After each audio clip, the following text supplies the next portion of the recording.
And look at those great colors we got. So here's the Ogle cabin right here. So here's where they would have farmed all that land down below us. And this was built in 2 different phases, 5 years apart from each other. So look at half of that and imagine living in the half of that. And you see from here, there's one large window that would have been added later. Because as I said, when they built these originally, they couldn't afford or couldn't get glass. That's called a saddlebag construction because it's on both sides of the chimney there.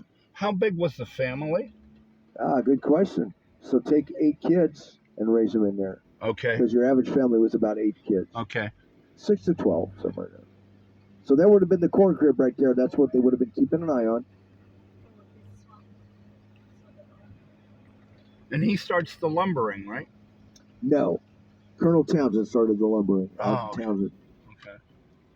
And that started around 1900, 1901. And Ogle is significant how? The first?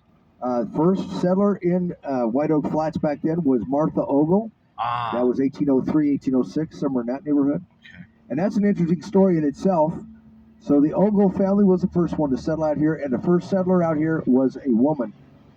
So I forget his name now, but her name was Martha. He came out here prior to that. He got a plot of land. He started to work that land. He cut down a bunch of timbers to build a cabin, and then he went back home to collect his family. But he died when he got back to South Carolina. But not before he had been describing to his wife, Martha, how beautiful place he had found out here, that they were ready to start their new life out here in Tennessee. So based on his description of the area, she came out here and found that plot of land and the lumber he had put aside. She brought her brother out with her, and he helped her put that cabin out. First settlers out here, Martha and her kids.